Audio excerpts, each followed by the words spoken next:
Hey everyone, welcome back to और एक नई वीडियो में आपको स्वागत है। एंड आज की इस वीडियो में मैं बात करने वाला हूँ अबाउट श्लोका नंबर 4, 5 एंड 6 के बारे में। ओके, बिफोर उसे मैं रीड करने से पहले जो आई रीड यस्टरडे नाइट, आज की जो रात में, मतलब आज मतलब कल, यस्टरडे का। Okay, I want to revise that what I am going to read, like what I heard. Okay, so first sloka number 1 that says, जिसे बोध हो गया उसने सभी भ्रमों को स्वप्नबद्ध कर दिया, ऐसे परम सुख में अस्थित उस परम शांत और तेजो युक्त आत्मा ज्ञानी को नमन है। ओके, ये कह रहे हैं, श्लोका नंबर 1 कह रहा है कि जो इस दुनिया को जान गया है कि सारी भ्रम है, दुनिया पूरी भ्रम है, एंड स्वप्नबद्ध कर दिया उसे, ऐसे परम सुख में स्थित उस परम शांत को तेज युक्त आत्मा ज्ञानी को नमन, नमस्कार। एक नेक्स्ट आता है श्लोका नंबर 2, दैट इज, जिसने गहन श्रम के द्वारा विपुल संपत्ति अर्जित कर ली, वह उससे विषय रूपी क्षणिक सुखों को प्राप्त कर सकता है, पर पूर्ण सुखी वह तभी हो सकता है जब वह सर्वस्व अर्जित का संपूर्ण त्याग कर दे। मतलब सर्वस्व मतलब सब परम सुख तब मिल सकता है जब आप जितना भी अर्जित किया है, धन पैसा कुछ भी, अगर सब चीज़ों का त्यागने का क्षमता रखते हो तो तुम परम सुख में तुम्हारा परम सुख प्राप्त कर सकते हो। ओके, एक नेक्स्ट आता है श्लोका नंबर 3, जो कर्म अकर्म रूपी सूर्य के प्रचंड तापों से दग्ध होकर पीड़ित हो रहा है, उसके लिए सुखी होने का एकमात्र मार्ग है उसके अंतःकरण पर शांति रूपी अमृत की वर्षा हो।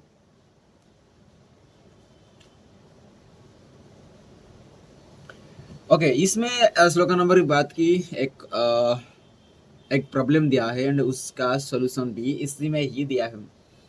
प्रॉब्लम है कि जो अकर्म रूपी सूर्य के प्रचंड ताप से दग्ध है, इसका बचना और पीड़ित हो तो उसके लिए सुखी होने के लिए ना एक ही मात्र मार्ग है, जो कि आपको अंतःकरण में शांति रूपी अमृत की वर्षा होना चाहिए। ओके, तो भी आपके सुख हो सकते हैं।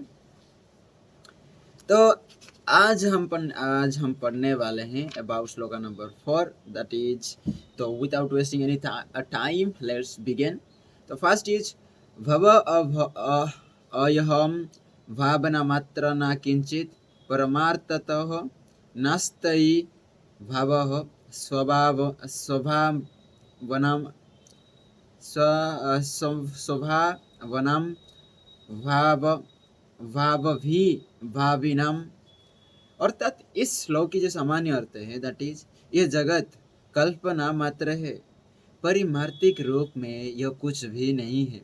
इसे संकल्प मात्र समझने वाले जानते हैं कि जो भाव अभाव में स्थित स्वभाव है, उसे कोई अभाव नहीं होता। एंड इसकी जो विशेष विवेचना की बात किया जाए, दैट इज, जैसी दृष्टि वैसी सृष्टि। एक व्यक्ति ने भिक्षु को देखा तो घृणा से मुंह फेर लिया, दूसरे ने देखा तो करुणा से भर गया। भिक्षुक एक है, उसके प्रति दृष्टियां दो है, एक में घृणा तो दूसरी में करुणा। एक शुभ मान रहा है और दूसरा अशुभ। यह दर्पण के प्रतिबिंब की भांति है, जिसके जैसे भाव उसे सब वैसा ही दिखता है। ऐसा ही संसार है, स्वभाव के अनुसार दिखाई देने लगता है। व्यक्ति सुखी है तो उसे सब और सुख ही दिखाई देगा, दुखी है तो दुख। भावना जैसी होगी वैसे ही संकल्प विकल्प होंगे।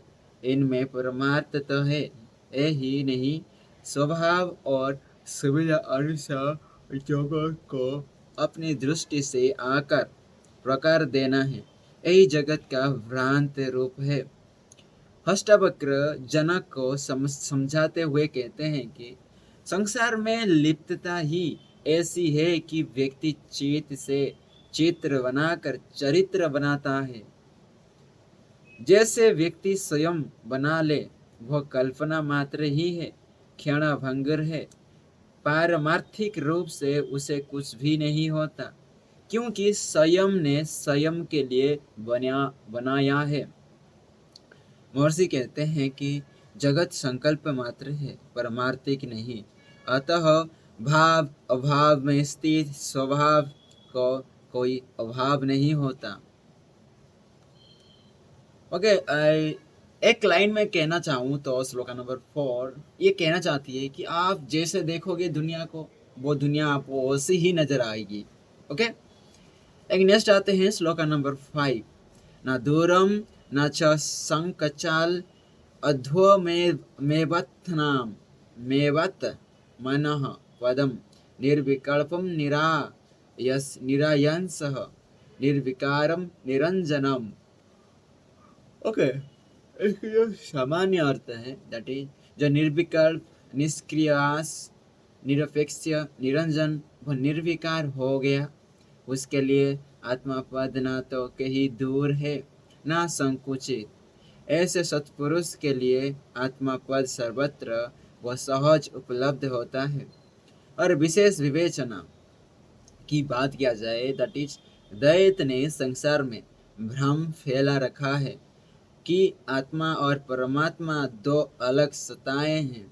इस दैत ने परमात्मा का तो अनंत आकाश की अज्ञात ऊंचाई पर विचरने वाली किसी अदृश्य शक्ति के रूप में स्थापित कर रखा है।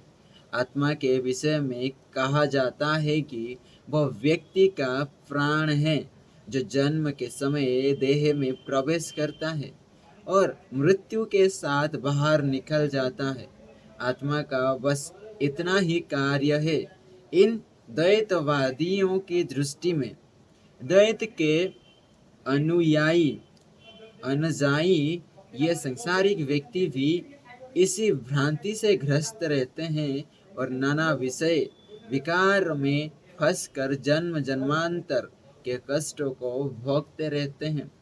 इन अज्ञानियों को कभी भी इस सत्यों का ज्ञात नहीं होता कि जो बहुत स्वयं है वही आत्मा और परमात्मा है और समस्त जड़ चेतन उसी से निःसृत हुआ है।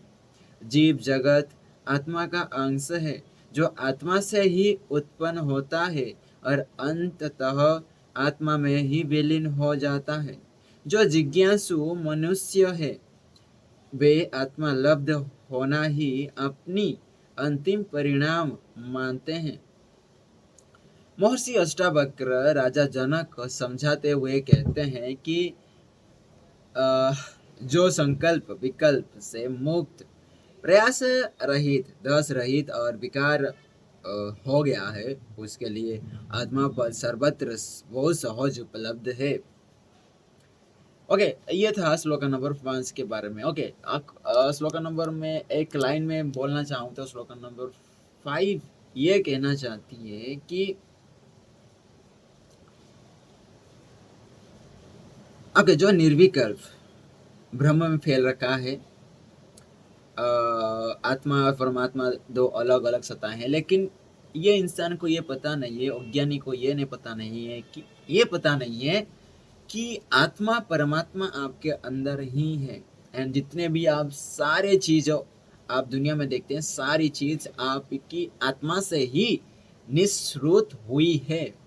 ओके, एक नेक्स्ट आता है श्लोक नंबर 6 के बारे में, दैट इज व्यामोह मात्र वीरतै स्वरूपादान मात्रतः बीत सखा विराजन्ते निरावरण दृष्टयः। और इसकी जो सामान्य अर्थ की मैं बात करूं, दैट इज जो तत्व ज्ञानी सभी प्रकार के मोह के आवरण हटा देते हैं, वे ही शौक रहित होकर आत्मा स्वरूप को प्राप्त कर पाते हैं। आत्मा पद पर शोभायमान होते हैं, इसमें संदेह नहीं। और विशेष विवेचना की बात किया जाए इस श्लोक की, दैट इज, संसारी को मोह होता है तो अभिमान भी होता है। अभिमान विशेष प्रकार का मोह है। अपनी उपलब्धियों से मोह अभिमान है। अपनी संपत्ति, पत्नी, संतान, पद आदि के मोह में भी अभिमान है, क्योंकि अज्ञानी के पास जो भी वस्तु है वह अन्य किसी के या तो पास नहीं या उसके जैसे नहीं। पत्नी, संतान आदि प्रायः सभी के होते हैं, पर अज्ञानी को अपने परिजनों के आगे सब गौण लगते हैं। मोह रहित हुए बिना तो मुक्ति ही नहीं हो सकती। अजामिल की कथा में मोह की पराकाष्ठा का वर्णन है। अजामिल मरणासन्न है, पर पुत्र नारायण को छोड़कर मरना नहीं चाहता, अपने साथ नहीं ले जा सकता। यही भी मोह है और घर द्वंद्व को कष्टकारी स्थिति है। कथा के आगे का भाग दो अतवादियों ने सुविधा अनुसार रच दिया है। मूल बात तो मोह की हो रही थी। इन मोहों के कारण संसार नहीं छूट पाता और व्यक्ति अवागमन के चक्र में फंसा रहता है। मोह के आवरण बड़े जटिल होते हैं। चित्त उन्हें गढ़ता ही ऐसे विकारों से है कि मुक्ति संभव ही नहीं है। महर्षि कह रहे हैं कि तत्व ज्ञानी ही है जो सभी प्रकार के मोहों का आवरण क्षण भर में हटा पाने में समर्थ है। वे ही शोक रहित आत्मा स्वरूप को प्राप्त करके आत्मा पद पर विराजते हैं, इसमें किंचित भी संदेह नहीं है। Okay, lastly the sloka number 6 talks about ये कि that is आप जो अतोत्व ज्ञानी होता है वो सभी प्रकार का जो मोह का जो आवरण लगा हुआ है, लेयर्स, उसे वो हटा देता है एंड शौक रहित होकर आत्मा स्वरूप को प्राप्त कर पाते हैं। आत्मा पद पर सभायमान होते हैं, इसमें संदेह नहीं। और विशेष विवेचना की बात किया जाए, दैट इज, संसारी को मोह होता है तो अभिमान भी होता है। ओके, आज के लिए इतना ही, मिलते हैं तब तक के लिए बाय। एंड अगले वीडियो में, मतलब नेक्स्ट टुमारो, अगर कृष्णा का मुझ पर कृपा रहा तो वो कल का दिन भी देखने के लिए मुझे एक मौका देंगे, तो उस दिन हम देखेंगे कि और नई श्लोका के बारे में बात करने के लिए। सॉरी, थोड़ी मेरे जगन्नाथ को भी देख लेते हैं। मेरे जगन्नाथ,